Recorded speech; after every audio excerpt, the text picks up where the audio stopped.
உடன் வருகின்ற என் உயிரின் உயிரான விடுதலை சிறுத்தைகளே,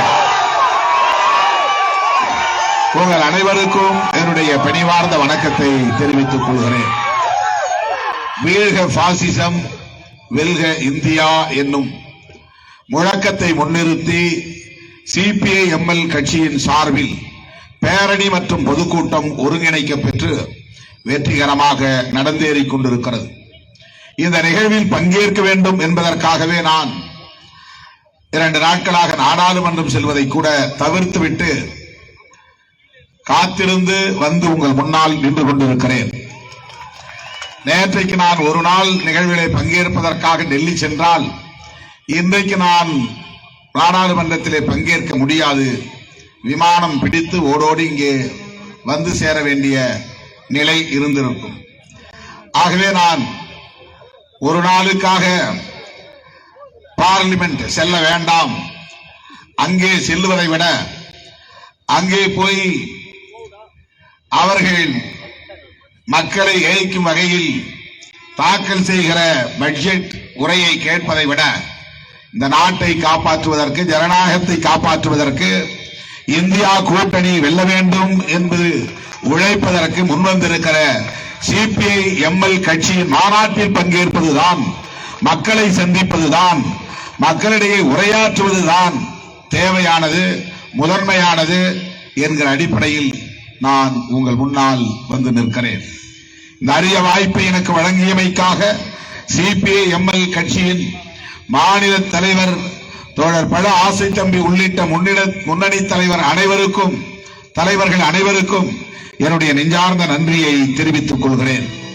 அதே போல இந்த வாய்ப்பை பயன்படுத்தி நம்முடைய வெல்லும் ஜனநாயக மாநாட்டில் பங்கேற்று பல மணி நேரம் மேடையில் காத்திருந்து உரையாற்றி சிறப்பித்த தேசிய பொதுச் செயலாளர் பெருமதிப்பிற்குரிய தோழர் திபங்கர் பட்டாச்சாரியா அவர்களுக்கும் லட்சக்கணக்கான விடுதலை சிறுத்தைகளின் சார்பில் எனது நெஞ்சார்ந்த நன்றியை உரித்தாக்குகிறேன்.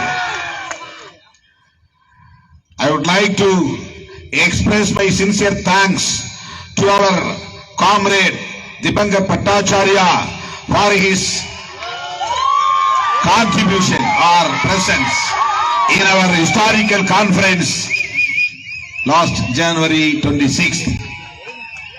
He came and addressed the conference, addressed the people and supported VCK. So this is a good chance to me to convey express my sincere thanks to him. VCK is always working with the left parties, not only Dravidian movement. We are always with left parties, CPI, CPM and CPI-ML.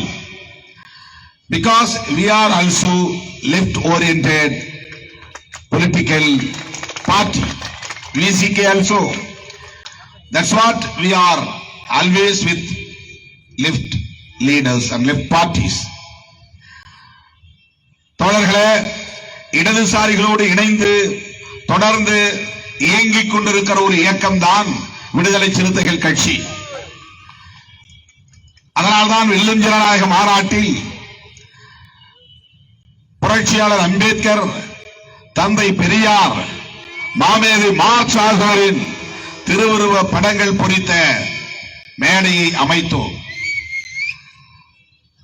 இந்த மாமனிதர்களின் கொள்கை வழியில்தான் விடுதலை சிறுத்தைகள் கட்சி தொடர்ந்து செயல் திட்டங்களை வரையறுத்து செயலாற்றி வருகிறது.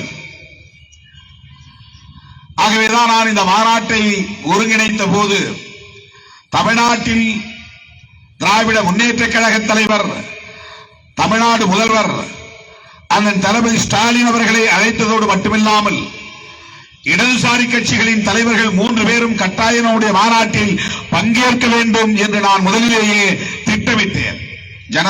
டிசம்பர் 23 நாம் அறிவித்த போது சிபிஐ தேசிய பொதுச் செயலாளர் டி ராஜா, சிபிஎம் தேசிய பொதுச் செயலாளர் சீதாராம் யெச்சூரி, சிபிஐ எம்எல் லிபரேஷன் பொதுச் செயலாளர் திவங்கர் பட்டாச்சாரியா ஆகிய 3 பேரும் கட்டாயம் இந்த மாநாட்டில் பங்கேற்க வேண்டும் என்று முடிவெடுத்தோம். அதன் அடிப்படையில் தான் அந்த 3 தலைவர்களும் வந்து பங்கேற்றார்கள். அருமை தோழர்களே, ஏன் இதனை இந்த நேரத்தில் நான் குறிப்பிடுகிறேன் என்று சொன்னால், இடதுசாரிகள் வெறும் தேர்தல் ஆதாயம் கருதி செயல்படக்கூடியவர்கள் அல்ல. சிபிஐ இருந்தாலும், சிபிஎம் இருந்தாலும், சிபிஐ எம்எல் லிபரேஷன் கட்சியாக இருந்தாலும் கொள்கை பிடிப்போடு வலதுசாரிகளை வீழ்த்த வேண்டும் என்கிற உறுதிப்பாடோடு தொடர்ந்து இணைந்து செயல்பட்டு வரக்கூடியவர்கள். குறிப்பாக சாதிய கட்டமைப்புக்கு எதிராக போராடி வரக்கூடியவர்கள், எண்ணற்ற பல தியாகங்களை செய்தவர்கள்.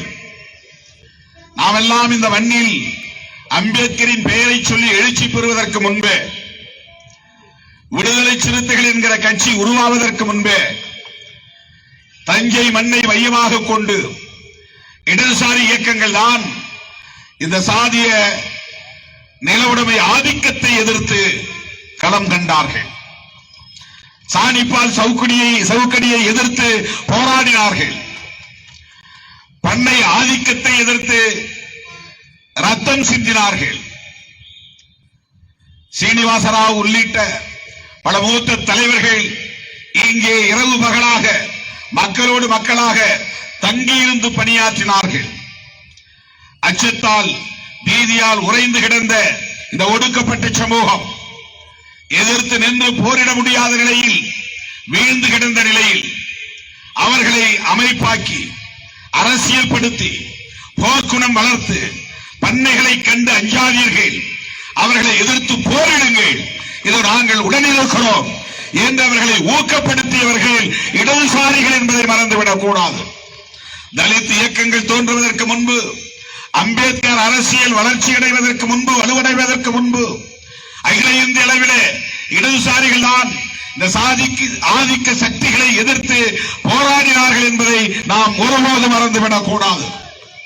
கோபாலகிருஷ்ண நாயுடுவை எதிர்த்து மக்களை அமைப்பாக்கி அணிதிரண்டு கூலி உயர்வுக்காக போராடியது, பண்ணை ஆதிக்கத்தை எதிர்த்து போராடியது இடதுசாரி இயக்கங்கள் தான். குறிப்பாக சிபிஎம், சிபிஐ ஆகிய அந்த இயக்கங்கள் இன்றைக்கு மக்களிடையே வலுவாக இருந்த காலம் அது. தமிழ்நாட்டிலேயே தஞ்சை மண்ணில் தான் அவர்கள் தேர்ந்தெடுத்து வந்து மக்களை சந்தித்து அமைப்பாக்கினார்கள். வேறு எந்த மாவட்டங்களிலும் இல்லாத அளவுக்கு தஞ்சை மாவட்டத்தில் இந்த மக்கள் கொடுமையாக சாதிய வன்கொடுமைகளுக்கு ஆளாக்கப்பட்டார்கள். அவர்கள் பாட்டாளி வர்க்கம் என்கிற அடிப்படையிலே ஒடுக்குமுறைக்கு உள்ளானார்கள், சுரண்டலுக்கு ஆளானார்கள் என்பது ஒரு உரம். அதே நேரத்தில் அந்த பாட்டாளி வர்க்கத்திலேயே வன்னியர்களும் பாட்டாளிகள் தான், கல்லர்களும் பாட்டாளிகள் தான், இதர சாதியை சார்ந்தவர்களும் பாட்டாளிகள் உண்டு. ஆனால் அப்படிப்பட்ட பாட்டாளிகளுக்கு இல்லாத கொடுமைகள் தலித்துகள் என்கிற சாதி அடிப்படையிலான கொடுமை இந்த சமூகத்திற்கு இருந்தது. சாதி அடிப்படையிலான வன்கொடுமைகள் இருந்தன. 44 பேரும் அந்த 44 பாட்டாளிகளும் சாதி அடிப்படையால் கொல்லப்பட்டவர்கள் தான், எரிக்கப்பட்டவர்கள் தான். ஆகவேதான் சாதிய நிலவுடைமை ஆதிக்கத்தை எதிர்த்து சிபிஐ எம்எல் கட்சியும் அன்றைக்கு பெரிய அளவிலே அது வளர்ச்சி பெறாமல் இருந்திருக்கலாம். சிபிஐ எம்எல் லிபரேஷன் வினோத் மிஸ்ரா அவர்களின் தலைமையிலான அந்த இயக்கம் சாரு மஜும்தார் அவர்களின் அனிகிலேஷன் தியரியை உள்வாங்கியது. அழுத்தொழிப்பு நடவடிக்கைகளை ஏற்றுக்கொண்டு செயல்பட்டுக் கொண்டிருந்த காலம். அன்றைக்கு நீதிமன்றம் அவன் நிரபராதி என்று கோபாலகிருஷ்ண நாயுடுவை விடுதலை செய்தது. மிகப்பெரிய பண்ணையார், பெரிய பணக்காரன், அப்படிப்பட்ட ஒரு ஆள், சமூகத்தில் ஒரு அந்தஸ்தோடு இருக்கிற ஒரு ஆள் எப்படி நேரடியாக வந்து தலித்துகளின் குடிசையை கொளுத்தி இருக்க முடியும், இந்த படுகொலையில் சம்பந்தப்பட்டிருக்க முடியும்? எனவே அதற்கு வாய்ப்பில்லை என்று இந்த கோர்ட் கருதுகிறது. அவர்கள் நிரபராதிகள் என்று விடுதலை செய்கிறேன் என கோபாலகிருஷ்ண நாயுடுவை நீதிமன்றம் விடுதலை செய்தது. நீதிமன்றம் விடுவித்திருக்கலாம், ஆனால் நாங்கள் விடமாட்டோம் என்று 14 ஆண்டுகளுக்கு பிறகு அதே கோபாலகிருஷ்ண நாயுடுவை வழிமறித்து அவரை 44 துண்டங்களாக வெட்டி படுகொலை செய்தது. கடந்து போய்விடவில்லை. எளிய மக்கள் தானே பாதிக்கப்பட்டார்கள். தேவேந்திர வேளாளர்கள் என்கிற பல்லர் குடியினர் தானே பாதிக்கப்பட்டார்கள். எனவே அதை பற்றி நாம் கவலைப்பட வேண்டாம் என்று கடந்து போய்விடவில்லை. நீதிமன்றம் விடுவித்து விட்டது, மறந்து விடுவோம் என்று மறந்து போய்விடவில்லை. அவனை நாங்கள் தண்டிப்போம் என்று இன்றைக்கு இடதுசாரிகள், குறிப்பாக சிபிஐ எம்எல் இயக்கத்தை சார்ந்த தோழர்கள், குறிப்பாக தென் மாவட்டத்தை சார்ந்த அமர்ராஜ் உள்ளிட்ட பல தோழர்கள் அவன் செல்லும் இடமெல்லாம் தொடர்ந்து போய் அவன் அதிகால வேளையிலே வாக்கிங் நடைபயிற்சி சென்ற இடத்தில் சுற்றி வளைத்து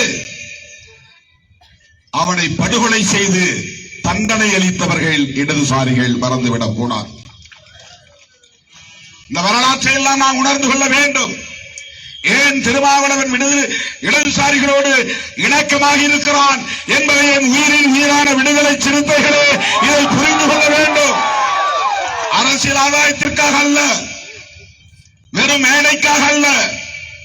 இன்றைக்கு பாசிசம் என்கிற இந்த கொடூரமான மக்கள் விரோத கொள்கையை எதிர்த்து தொடர்ந்து உறுதியாக நின்று போரிடக்கூடிய வலிமை பெற்ற இயக்கங்கள் இடதுசாரி இயக்கங்கள் மறந்துவிடக் கூடாது. காங்கிரஸ் பிஜேபிக்கு அதிகார போட்டியாளர் என்கிற முறையிலே எதிரி, காம்படிட்டார்.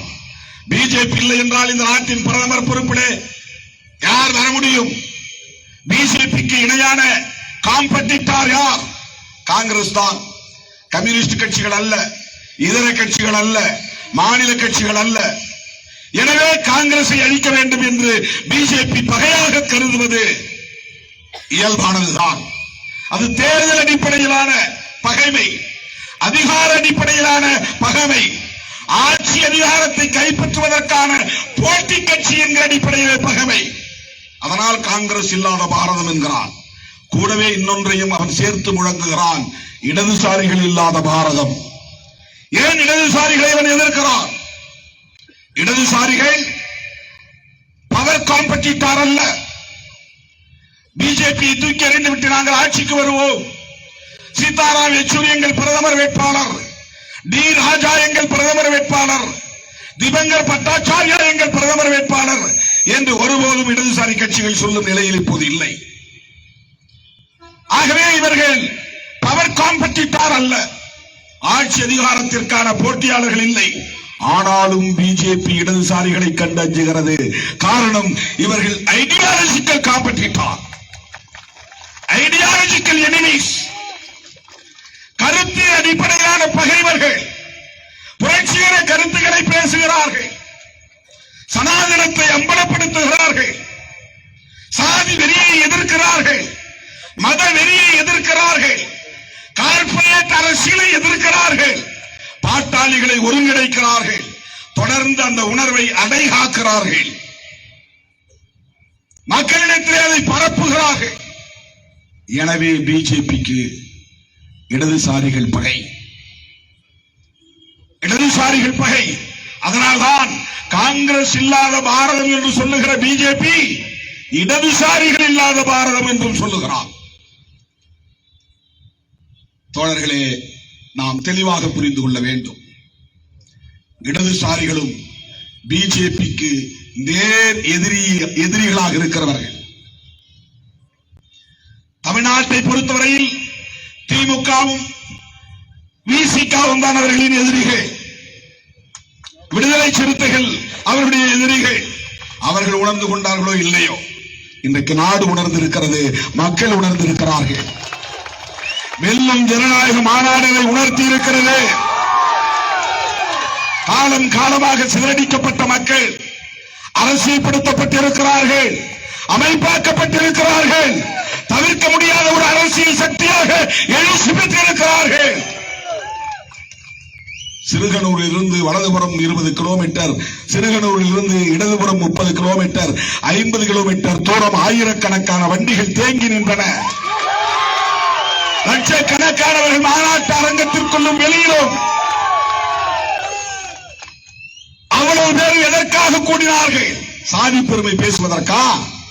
ஆண்ட பரம்பரை என்று கூச்சல் போடுவதற்கா? ஜெய் ஸ்ரீராம் முழக்கம் போடுவதற்கா? சாதி அடிப்படையில் அல்ல, மத அடிப்படையில் அல்ல. அவ்வளவு பேரும் லட்சக்கணக்கான சிறுத்தைகளும் பிஜேபியை எதிர்ப்பதற்காக திரண்டார்கள், பாசிசத்தை எதிர்ப்பதற்காக திரண்டார்கள். சங்கிகளே, தமிழ்நாட்டில் வாழாட்டாது என்று சொல்லுவதற்காக திரண்டார்கள். நீங்கள் இந்தியா முழுவதும் தலித்துகளை விலைக்கு வாங்கியிருக்கலாம், தமிழ்நாட்டில் உங்கள் பாஷா பலிக்காது, உங்கள் சம்பம் பலிக்காது. சிறுத்தைகள் இருக்கிறோம், லட்சக்கணக்கான சிறுத்தைகள் தமிழ்நாட்டின் எல்லை ஓரத்தில் பாதுகாப்பு அரண்களை போல நின்று இந்த பாசிசத்தை தடுப்போம். அப்படிப்பட்ட இந்த இயக்கம் இன்றைக்கு இடதுசாரிகளோடும் திராவிட முன்னேற்ற கழகம் உள்ளிட்ட பெரியார் இயக்கங்களோடும் இணைந்து நிற்கிறது. ஏன்? பாசிசத்தை வீழ்த்துவதற்கு. பாசிசம் என்றால், பாசிச எதிர்ப்பு என்றால் பாஜக எதிர்ப்பு, பாசிச எதிர்ப்பு என்றால் RSS எதிர்ப்பு, பாசிச எதிர்ப்பு என்றால் மோடி அமித்ஷா எதிர்ப்பு, பாசிச எதிர்ப்பு என்றால் அதானி அம்பானி எதிர்ப்பு. இதுதான் அரசு. பாசிசம் என்றால் ஏதோ ஒரு கண்ணுக்கு தெரியாத அருவம் என்று கருதிவிடக் கூடாது. எங்கோ மறைந்திருக்கக்கூடிய ஒரு பகை, அது காத்து கருப்பா, பேய் பிசாசா, கண்ணுக்கு தெரியாத ஒன்றா என்று கருதிவிடக் கூடாது. பாசிசம் பிஜேபி, RSS, மோடி, அமித்ஷா, அதானி, அம்பானி. அதை வீழ்த்துவோம் என்றால் ஆட்சி அதிகார பீடத்தில் இருந்து விரட்டி அடிப்போம் என்று பொருள். அது முடியுமா? முடியும், முடியும்.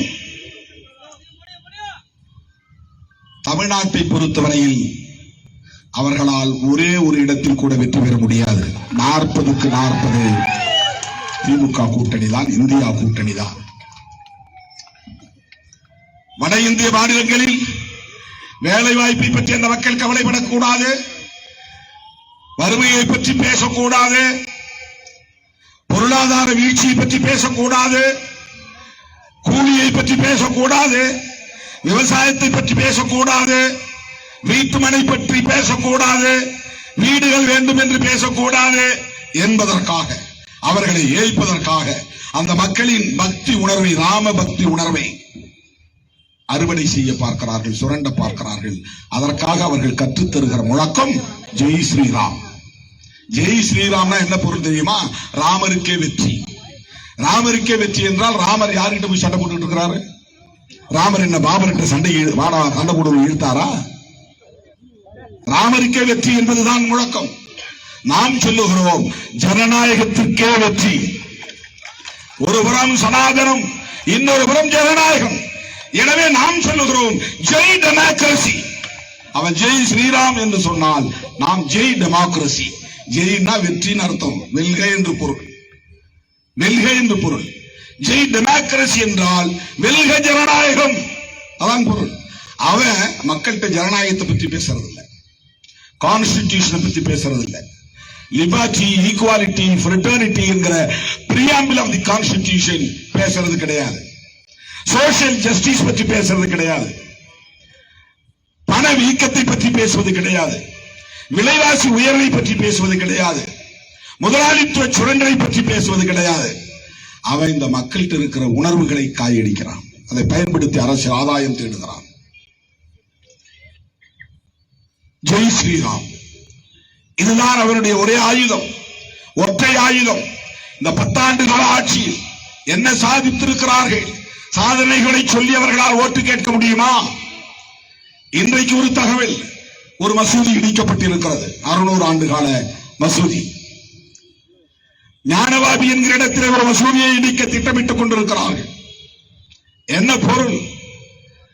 வெண்மணியிலே நினைவிடம் எழுப்பப்பட்டிருப்பது RN ரவிக்கு கண்ணை உறுத்துகிறது. அந்த நினைவிடம் சாதி ஆதிக்கத்தை எதிர்த்த போராளிகளின் நினைவிடம். சாதி ஆதிக்க எதிர்ப்பின் அடையாளம், நிலவுடைமை ஆதிக்க எதிர்ப்பின் அடையாளம், பண்ணை ஆதிக்க எதிர்ப்பின் அடையாளம்.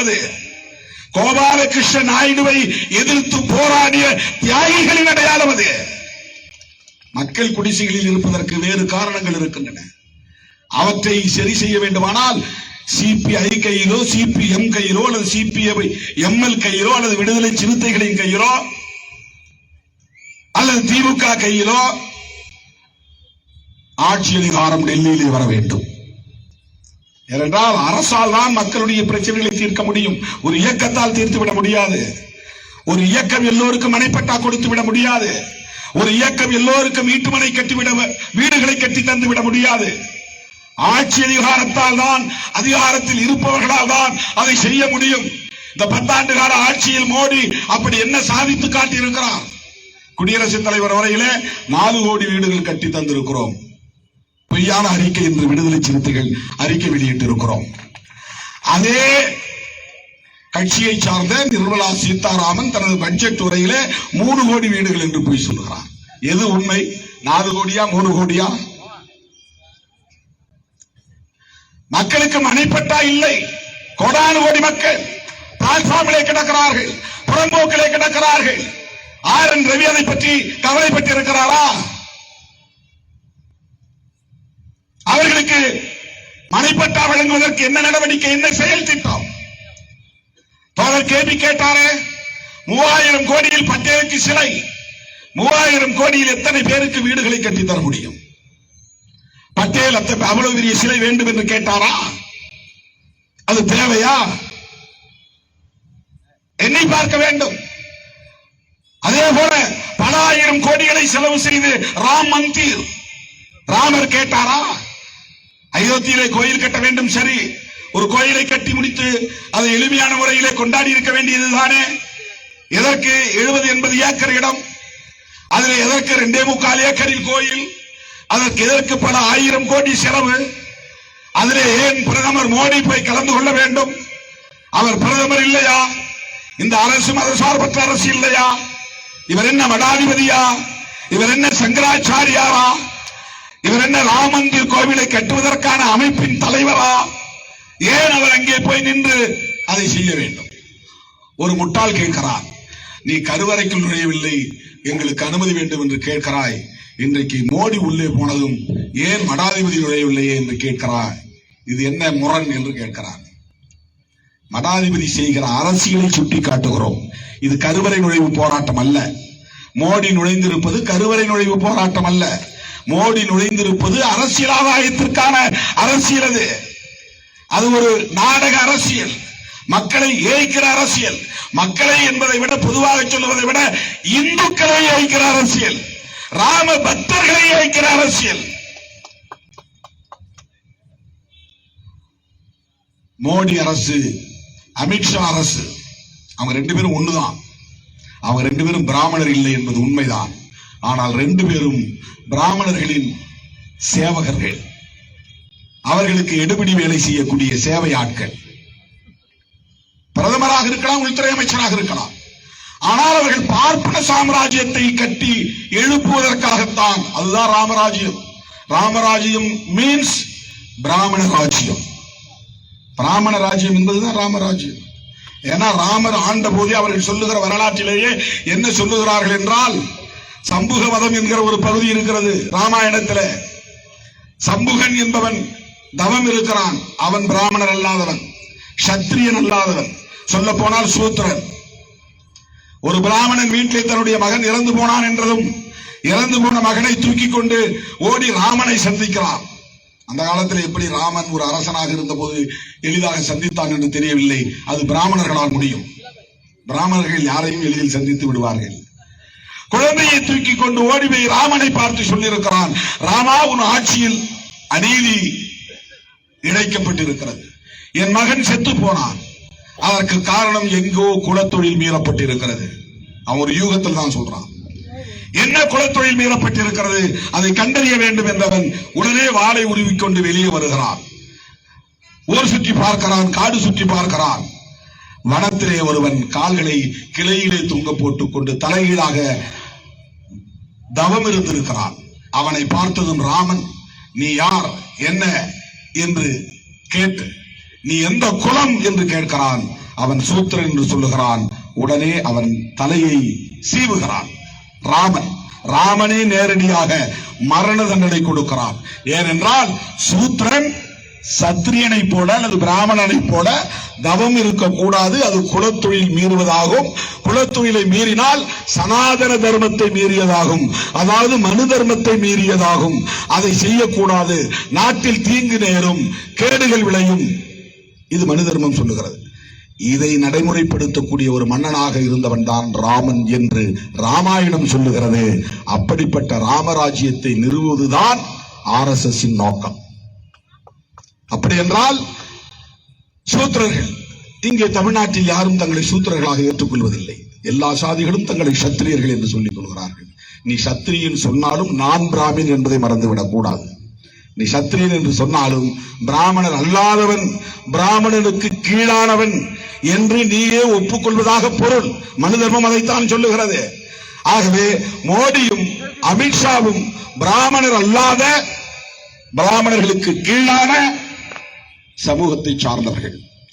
அவர்களின் நோக்கம் இங்கே மனு தர்மத்தை மீண்டும் நிலைநாட்டுவதுதான். பாசிசம் என்றால் வேறொன்றுமில்லை, மனு தர்மம் தான்.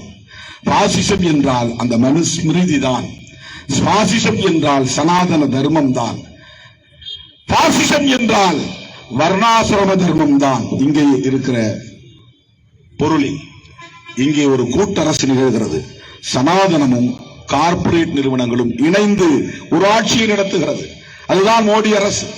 சனாதன கார்ப்பரேட் அரசு, மோடி அதானி அரசு. இந்த அரசை நீங்க எப்படி டிஃபைன் பண்ணும்னா, this is a government of Modi and Adani. This is a government of Sanathan and corporate. ரெண்டும் கம்பைன்ட். அவங்களுக்குள்ள ஒரு கூட்டணி இருக்கு, கொலாபரேஷன் இருக்கு. சனாதன சக்திகளும் கார்ப்பரேட் என்கிற பெரு முதலாளித்துவ நிறுவன சக்திகளும் இணைந்து தேர்தலை சந்திக்கிறார்கள், ஆட்சியை கைப்பற்றுகிறார்கள். பிஜேபிக்கு பல ஆயிரம் கோடி தேவைப்படும் தேர்தலுக்கு தேர்தல். அவ்வளவையும் அதானியும் அம்பானியும் தான் தருகிறார்கள். அதானிக்கும் அம்பானிக்கும் தேர்தல் முடிந்த பிறகு, ஆட்சிக்கு வந்த பிறகு சேவை செய்வதுதான் மோடிக்கும் அமித்ஷாவுக்கும் உள்ள வேலை, கடமை. இப்படித்தான் இந்த அரசு நடந்து கொண்டிருக்கிறது. இயற்கை வளங்களை, கனிம வளங்களை, பொது துறைகளை, அரசு துறைகளை அனைத்தையும் அதானிக்கு தாரை வார்த்து கொடுக்கிறார். அயல் நாடுகளுக்கு பயணம் சென்று அதானிக்கு ஒப்பந்தம் போட்டு விட்டு வருகிறார். இவர் எதுக்கு அயல் நாட்டுக்கு போறார்னா அதானிக்காக போய் ஒப்பந்தம் போடுகிறார். அதுதான் அவருடைய டியூட்டி. இப்படிப்பட்ட ஒரு மோசமான ஆட்சி. ஒருபுறம் social and cultural side they are making propaganda Sanatan policy. சமூக பொருளாதார கலாச்சார தளங்களில் சனாதனமயப்படுத்துகிறார்கள். பொருளாதார தளத்தில் கார்ப்பரேட் மயப்படுத்துகிறார்கள். அதானி அம்பானியை மேம்படுத்துகிறார்கள். இந்த இரண்டும் கூட்டிச் சேருகிற போது உருவாகக்கூடிய ஒரு கோட்பாட்டு அரசியல் தான் பாசிசம்.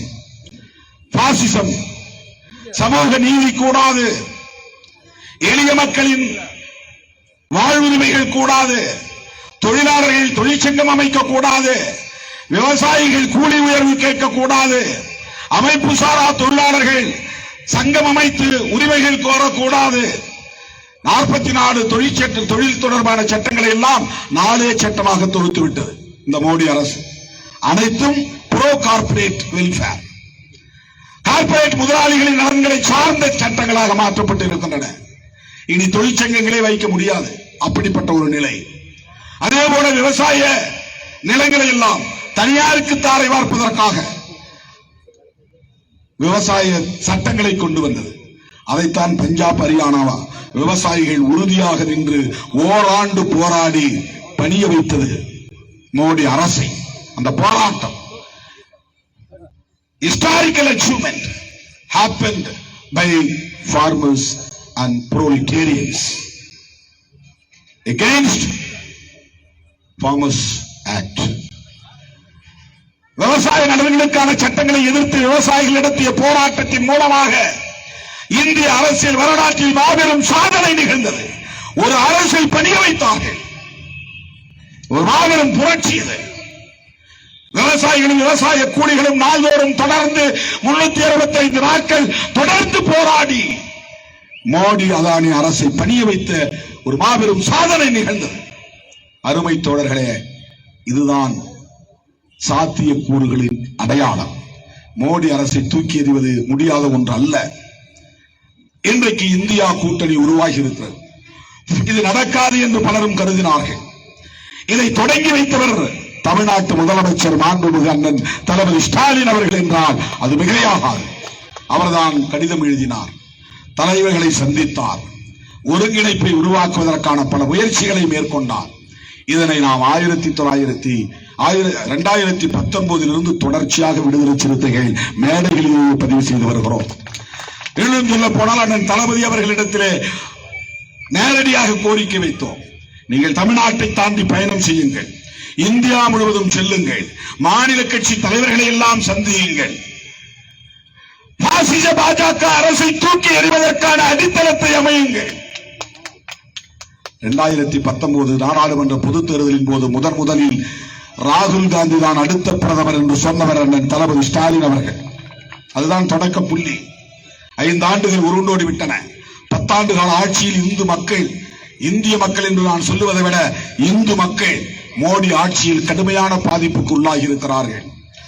அவற்றையெல்லாம் திசை திருப்புவதற்கு ராமர் பெயரை பயன்படுத்துகிறார்கள். ஆனால் அது எடுபடாது. வட இந்திய மாநிலங்களிலேயே மோடி ஆட்சியை தூக்கி எறியக்கூடிய உளவியல் உருவாகி இருக்கிறது, மனநிலை உருவாகி இருக்கிறது, மக்களிடையே கோபம் கொந்தளித்துக் கொண்டிருக்கிறது. ஆகவே இந்த அருமையான வாய்ப்பை பயன்படுத்தி இடதுசாரிகள், காங்கிரஸ், திராவிட முன்னேற்ற கழகம் போன்ற தோழமை கட்சிகள் நிதிஷ்குமார் போனதை பற்றி கவலை வேண்டாம். அவர் வந்தார், மகிழ்ச்சி, போனார், அதைவிட மகிழ்ச்சி, இரட்டிப்பு மகிழ்ச்சி. அதை பொருட்படுத்த வேண்டிய தேவையில்லை. மாநில வாரியாக ஆங்காங்கே வலிமையோடு இருக்கிற அரசியல் கட்சிகள் காங்கிரசோடும் இடதுசாரிகளோடும் இணைந்து தொகுதி பங்கீட்டை முடித்து வாக்குகளை சிதறவிடாமல் குவித்தால் இந்தியா கூட்டணியை நோக்கி மோடி, அமித்ஷா, அதானி, அம்பானியின் இந்த கூட்டாட்சியை, மக்கள் விரோத ஆட்சியை, இந்த கும்பல் ஆட்சியை தூக்கி எறிய முடியும். பாசிசத்தை வீழ்த்த முடியும்.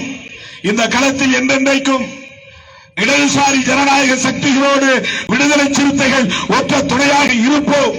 இந்த 6 தீர்மானங்களையும் ஆதரிக்கிறோம், வரவேற்கிறோம் என்று சொல்லி, வீழ்க பாசிசம், வெல்க ஜனநாயகம் என்று சொல்லி, வெல்க இந்தியா கூட்டணி என்று சொல்லி வாய்ப்புக்கு நன்றி கூறி முடிக்கிறேன். நன்றி.